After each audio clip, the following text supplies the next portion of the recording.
Nevertheless, as I saw Dr. Munoz in that blast of cool air, I felt a repugnance which nothing in his aspect could justify.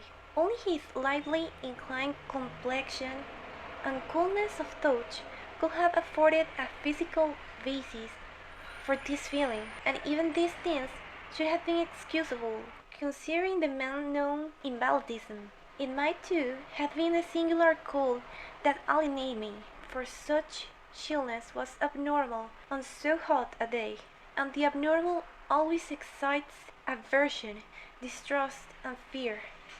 But repugnance was soon forgotten in admiration, for the strange physician's extreme skill at once became manifest despite the ice coldness and shakiness of his bloodless looking hands. He clearly understood my needs at a glance, and ministered to them with a master deftness, the while reassuring me in a finely modulated, though oddly hollow and tremulous voice that he was the bitterness of sworn enemies to death, and had sunk his fortune and lost all his friends in a lifetime of bizarre experiment devoted to his bafflement and extirpation. Something of the malevolent fanatic seemed to reside in him, and he rambled on almost garrulously as he sounded my chest and mixed a suitable draught of drugs fetched from the small laboratory room. Evidently he found the society of a well-born man a rare novelty in this dingy environment, and was moved to unaccustomed speech as memories of better days surged over him. His voice, if queer, was at least soothing, and I could not even perceive that he breathed, as the fluent sentences rolled urbanely out. He sought to distract my mind from my own seizure by speaking of his theories and experiments, and I remember his tactfully consoling me about my weak heart by insisting that will and consciousness are stronger than organic life itself, so that if a bodily frame be but originally healthy and carefully preserved, it may, through a scientific enhancement of these qualities, retain a kind of nervous animation despite the most serious impairment, defects, or even absence in the battery of specific organs. He might, he half jestingly said, some day teach me to live, or at least to possess some kind of conscious existence, without any heart at all. For his part, he was conflicted with a complication of maladies requiring a very exact regimen which included constant cold. Any marked rise in temperature might, if prolonged, affect him fatally, and the frigidity of his habitation, some 55 or 56 degrees Fahrenheit, was maintained by an absorption system of ammonia cooling, the gasoline engine of whose pumps I had often heard in my own room below. Relieved of my seizure in a marvelous short while, I left the shivery place a disciple and devotee of the gifted recluse. After that I paid him frequently unrecruited calls, listening while he told of secret research and almost ghastly results, and trembling a bit when I examined the unconventional and astonishingly ancient volumes on his shelf.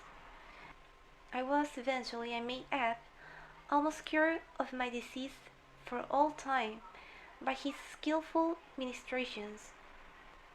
It seems that he did not scorn the incantations of the medievalists, since he believed these cryptic formulae to contain rare psychological stimuli which might conceivably have singular effects on the substance of a nervous system from which organic pulsations had fled. I was touched by his account of the aged Dr. Torres of Valencia, who had shared his early experiments with him through the great illness of 18 years before. whence his present disorders proceed. No sooner had the venerable practitioner saved his colleague than he himself succumbed to the grim enemy he had fought.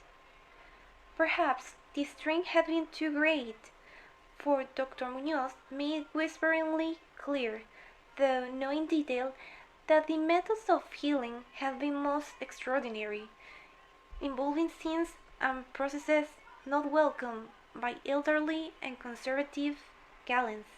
As the weeks passed, I observed with regret that my new friend was indeed slowly but unmistakably losing ground physically, as Mr. Herrero had suggested. The livid aspect of his countenance was intensified. His voice became more hollow and indistinct. His muscular motions were less perfectly coordinated, and his mind and will displayed less resilience and initiative. Of this sad change he seemed by no means unaware, and little by little his expression and conversation both took on a gruesome irony which restored me something of the subtle repulsion I had originally felt. He developed strange caprices, acquiring a fondness for exotic species and Egyptian incense, until his room smelled like the vault of a sepulchred pharaoh in the Valley of Kings.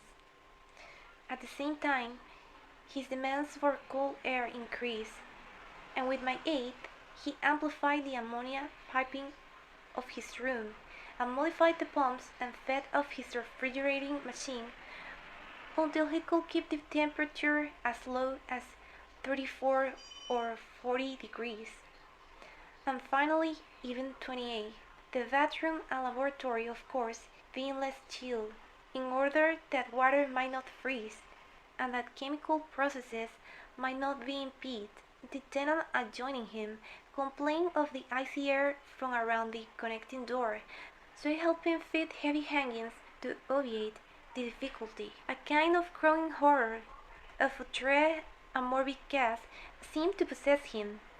He talked of death incessantly, but laughed hollowly when such things as burial or funeral arrangements were gently suggested. All in all, he became a disconcerting and even gruesome companion. Yet in my gratitude for his healing, I could not well abandon him to the strangers around him, and was careful to dust his room and attend to his needs each day, muffled in a heavy ulster which I bought especially for the purpose. I, likewise, did much of his shopping, and gasped in bafflement at some of the chemicals he ordered from druggists and laboratory supply houses. An increasing and unexplained atmosphere of panic seemed to rise around his apartment,